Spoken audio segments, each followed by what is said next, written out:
oración, amándote en verdad y confiando en ti. Todo mi ser hoy se humilla a ti.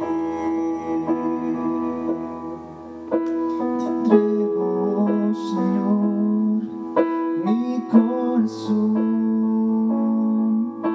mi vida en gratitud y adoración, amándote en verdad y confiando en ti. Todo mi ser hoy se humilla a ti. Porque eres digno, digno de alabar, eres digno, digno de adorar, mi Dios y Redentor, mi Rey Consolador, eres mi Padre, Dios de amor. Te entrego, Señor, mi corazón, mi vida en gratitud y adoración, amándote en verdad y confiando en ti. Todo mi ser hoy se humilla a ti. Porque eres digno, digno de alabar, eres digno, digno de adorar, mi Dios y Redentor, mi Rey Consolador, eres mi Padre, Dios de amor. Porque eres digno, digno de alabar, eres digno, digno de adorar, mi Dios y Redentor, mi Rey Consolador, eres mi Padre, Dios de amor. Eres mi Padre, Dios de amor. Eres mi Padre, Dios de amor. Y en gloria te veo. Cuanto más te conozco, quiero saber más de ti. Mi Dios, cuán buen alfarero,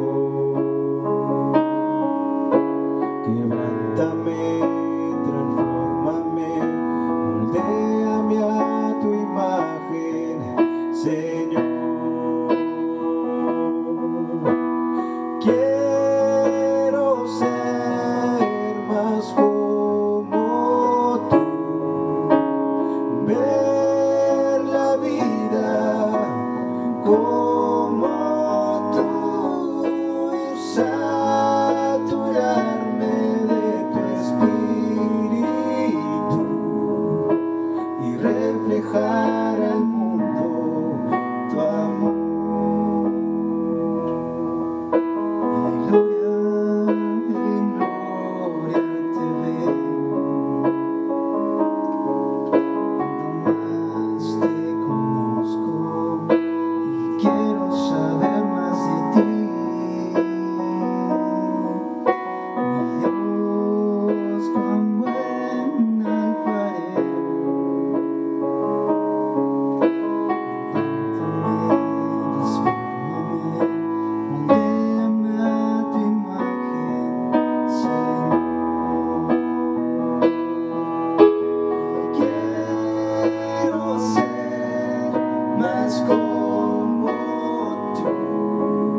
ver la vida como tú y saturarme de tu espíritu y reflejar al mundo tu amor. Y quiero ser más como tú, ver la vida como tú y saturarme de tu espíritu y reflejar al mundo tu amor y reflejar al mundo tu amor y reflejar al mundo tu amor.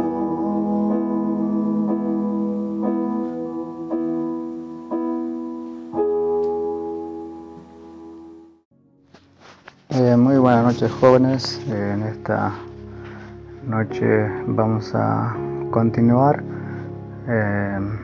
quizás con otro tema de lo que teníamos propuesto en este año, de hacer estudios con diferentes temas.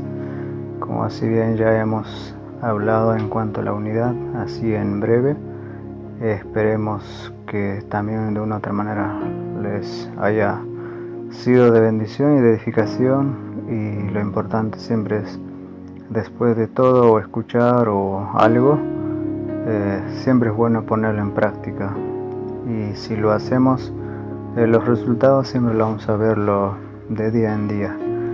Entonces, hermanos jóvenes, en esta oportunidad quiero agradecer por este tiempo que vamos a estar. Oremos. Soberano Dios, quiero agradecerte por tu amor y tu gracia que aún permanecen en cada uno de tus hijos. Más allá de tus hijos seamos indignos delante de ti, pero tú eres fiel y justo, Señor, para perdonarnos y limpiarnos. Por eso, Señor, en esta noche venimos rendidos ante ti, Señor, y sabiendo que tú obrarás de una u otra manera en cada corazón de mis hermanos jóvenes y adolescentes. Quiero darte las gracias por eso, y solamente tú darás también el crecimiento día a día. En Cristo Jesús oramos. Amén.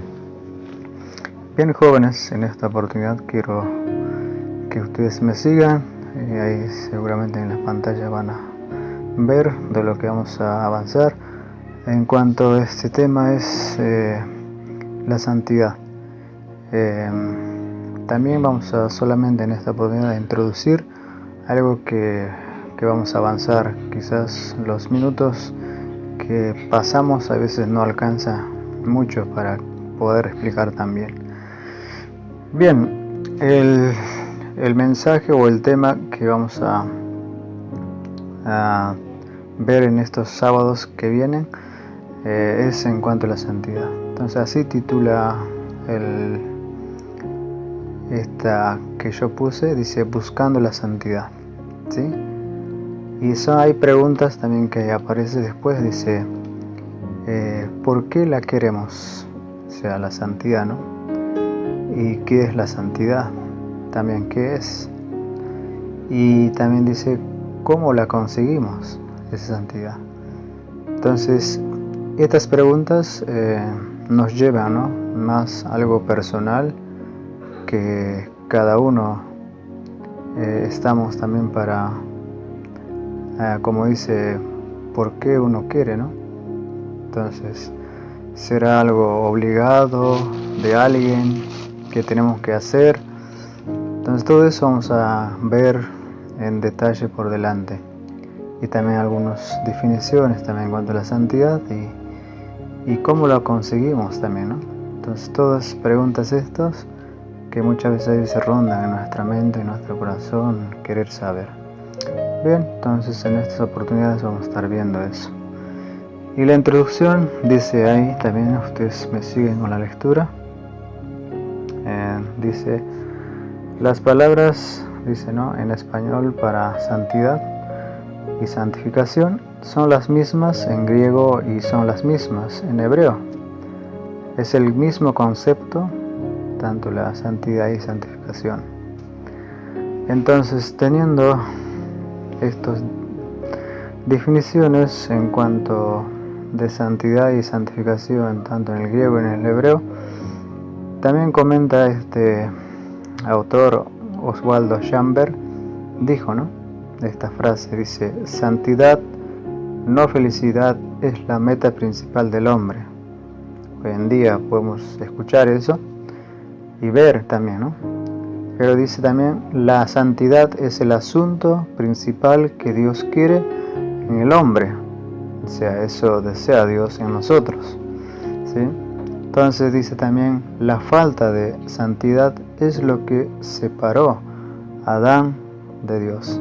Sabemos bien esto también, que cuando desobedeció a Adán, automáticamente su pecado lo separó de Dios, ¿no?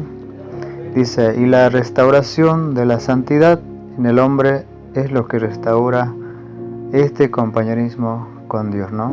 Entonces, la restauración de la santidad en el hombre es lo que restaura este compañerismo con Dios. Entonces, ya nos estamos respondiendo de que qué importante es la santidad, ¿no?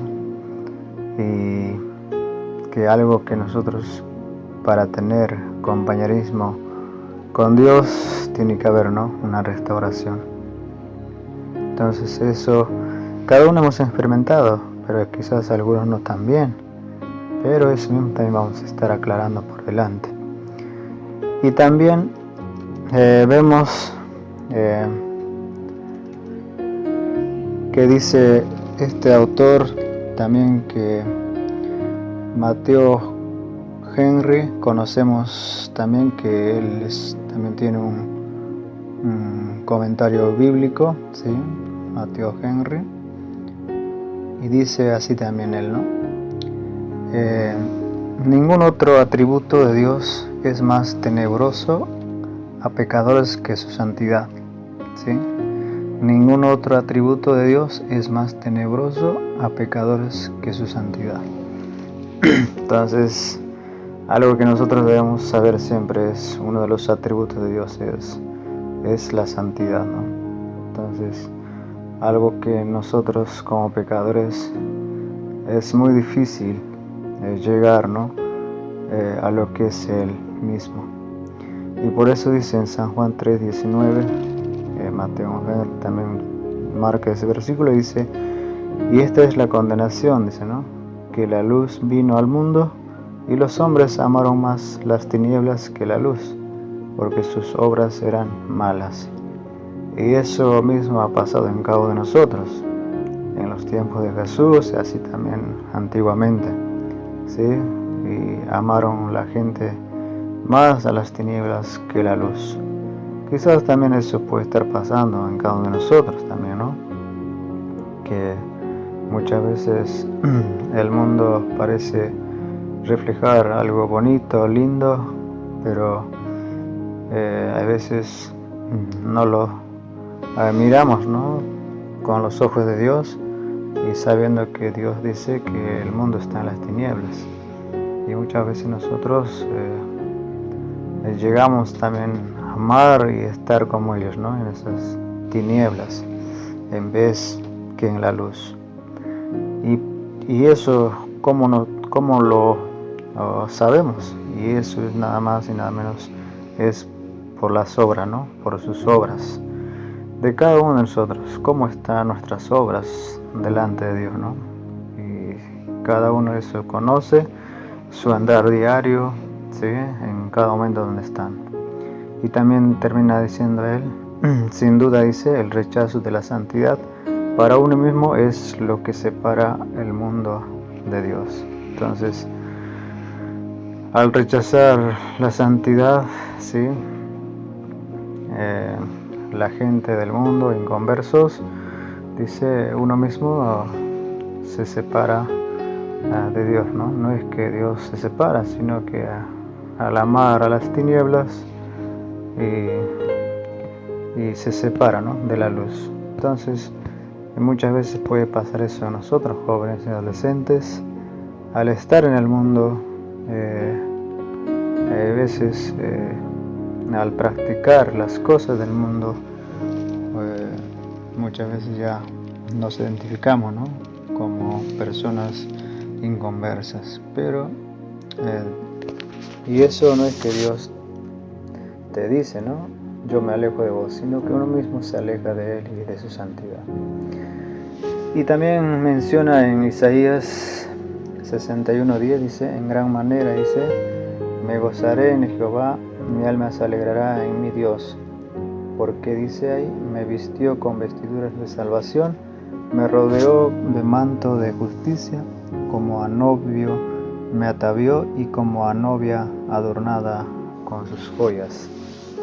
Qué lindo versículo, que también cómo nos vistió y también cómo nos preparó, ¿sí? Y hace algo lindo cuando llegamos a conocer también a nuestro Dios como único nuestro Salvador personal. Dice también, esta ropa real con que Dios nos viste es la santidad.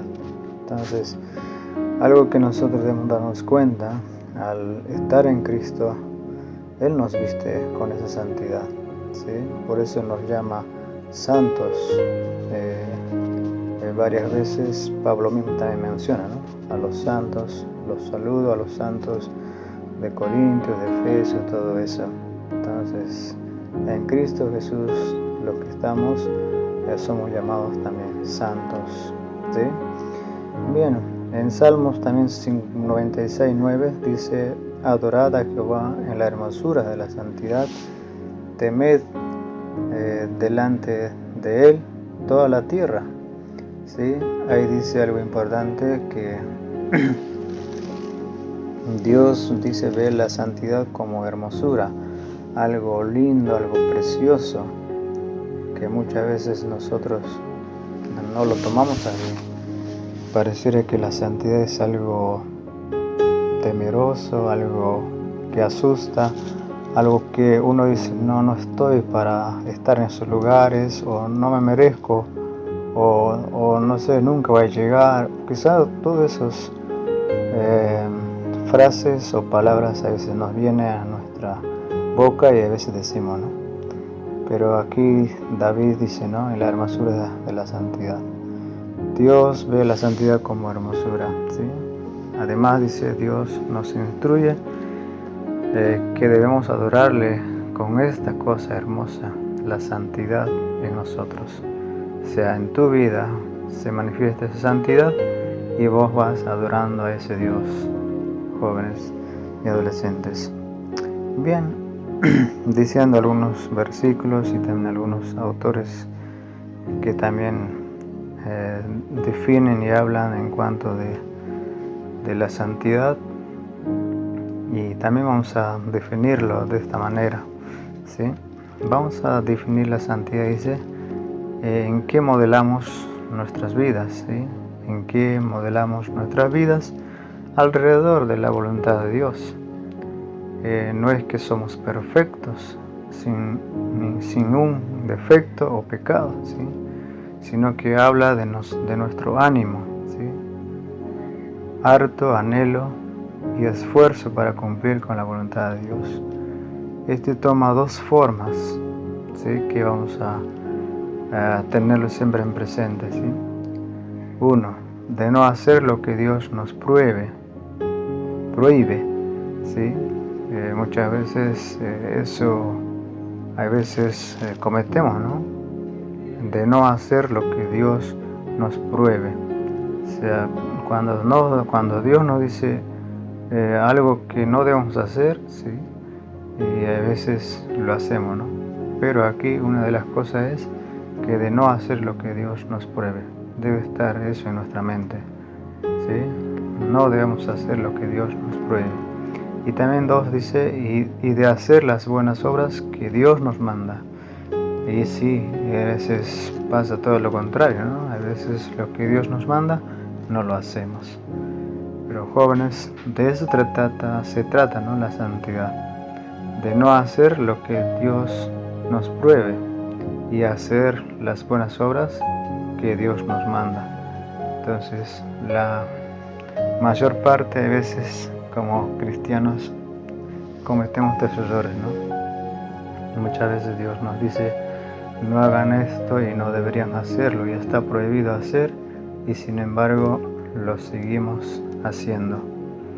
Y cuando Dios nos dice, hagan esto de esta manera, se hace esto, y a veces no lo hacemos. Entonces, jóvenes, eso se ve en cada uno de nosotros, ¿sí? Bien, jóvenes, entonces eso, de esta manera podemos introducir el tema de la santidad, ¿sí? Entonces, para el próximo sábado ya estaremos empezando con la primera pregunta: ¿por qué queremos ser santos? ¿Sí? Con esa pregunta vamos a empezar, y así sucesivamente vamos a estar avanzando de poco en poco todos los sábados. Entonces, jóvenes, después ahora voy a mandar también un video corto para que también ustedes puedan seguir entendiendo lo que también significa la santidad. Muchas gracias, jóvenes, que el Señor les bendiga. Hasta otra oportunidad. Gracias, jóvenes, buenas noches. Pues hoy tenemos el gusto de estar platicando. Está nuestro querido hermano Sugel Michelén y Kevin Halloran, y un tema que vamos a discutir brevemente. No tenemos mucho tiempo, pero es un tema muy muy importante, que es el tema de la santificación, y qué tan importante es la santificación, el proceso de santificación en la vida de un cristiano. Entonces, pues quisiéramos ver a la luz de la palabra de Dios cómo se ve este proceso de santificación en cuanto al pecado, que todavía tenemos esta lucha con el pecado y con la carne. ¿Qué es lo que se debería estar viendo en alguien que ha sido ya justificado por Dios? Siempre que se predica el Evangelio de Cristo con fidelidad, nos exponemos a ser acusados de ser antinomianos, o sea, a no tomar en cuenta la ley de Dios y la santidad, y ya el apóstol Pablo pasó por esa. En Romanos capítulo 6, luego de haber explicado la justificación por la fe, Pablo pregunta, ¿qué pues diremos? ¿Perseveraremos en el pecado para que la gracia abunde? Y él dice, en ninguna manera. Todo aquel que ha creído en Cristo ha muerto al pecado y ha resucitado a una vida nueva. Y eso debe verse claramente en su vida. O sea, es imposible que una persona haya sido justificada y no tenga como fruto la santificación. No debemos confundir justificación con santificación, pero no podemos divorciarlas. Claro. La justificación es por la fe sola, no es por mis obras.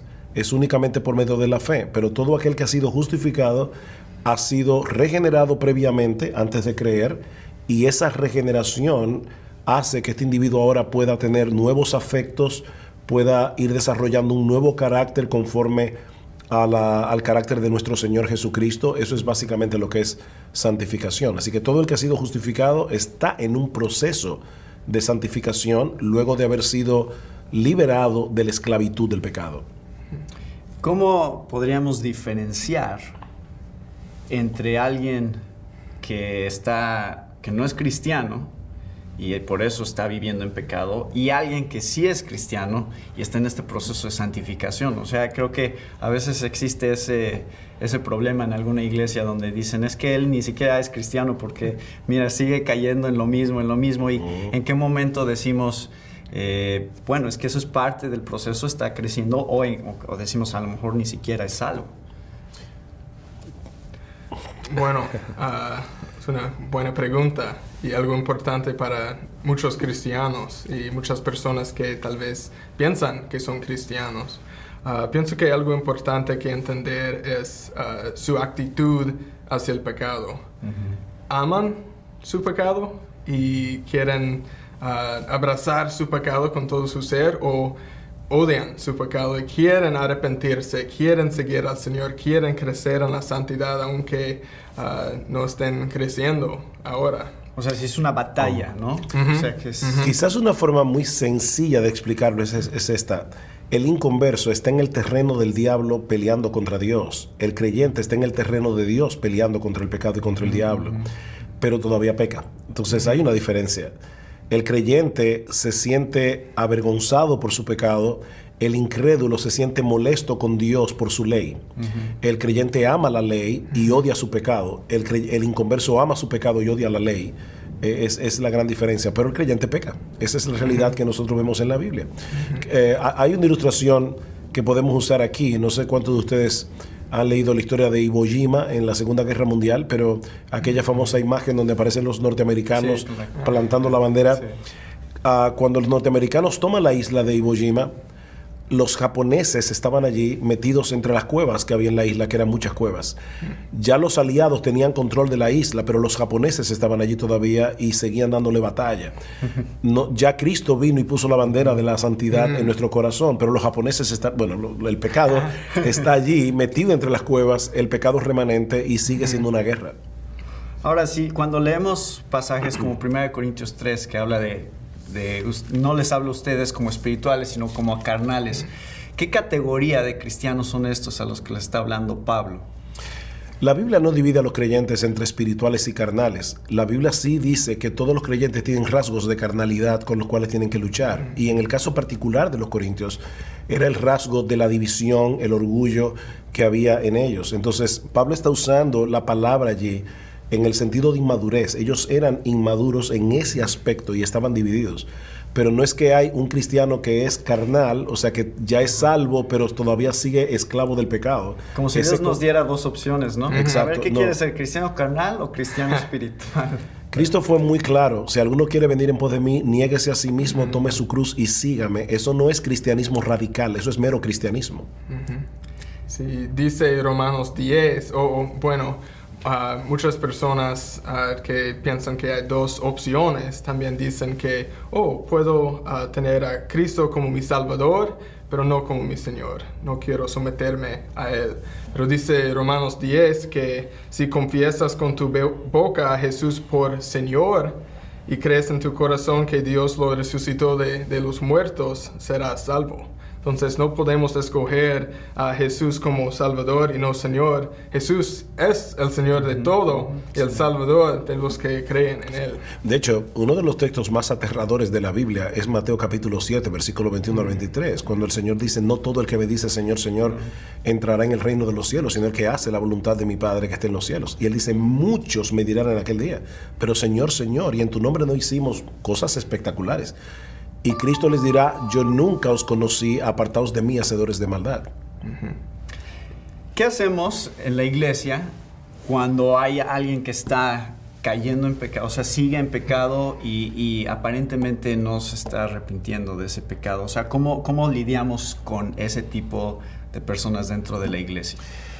La Biblia habla de la disciplina eclesiástica y la disciplina eclesiástica tiene varios frutos que debe dar, varios propósitos. Uno de ellos es purificar la iglesia, pero otro de los propósitos es precisamente ayudar a los individuos a darse cuenta si son verdaderos cristianos o no. Entonces, la iglesia debe aplicar la disciplina eclesiástica y puede llegar inclusive a excomulgar a una persona que viva en pecado regularmente y no se arrepiente. Puede ser que sea un creyente en una muy mala condición espiritual, pero la iglesia tiene que aplicar la disciplina y aún esperar en el Señor que la aplicación de la disciplina ayude a este individuo a definir lo que él realmente es delante de Dios. Entonces, como conclusión, vemos que todo cristiano tiene una lucha con el pecado, pero tiene que ser una lucha, tiene que ser una batalla. No puedes decir, bueno, es que ni modo, así soy y así sigo, así seguiré. Y por el otro lado también la iglesia tiene que enfatizar suficiente el tema de la santificación en la congregación para constantemente examinarnos a nosotros mismos, ver la obra que Dios está haciendo en nosotros y hacia dónde vamos, que es ser y más como Jesucristo en nuestras vidas como cristianos. Claro. Debemos recordar que la santificación tiene 3 etapas. La santificación inicial, cuando nosotros somos liberados de la esclavitud del pecado. La santificación progresiva, el crecimiento del creyente en santidad. Y la santificación final, cuando seamos glorificados y ya seamos perfectamente santos. Esa perfección nunca será lograda aquí, pero todo creyente debe estar en ese proceso de crecimiento. Hacia allá vamos. Pues muchas gracias. Gracias Kevin, gracias Sujel.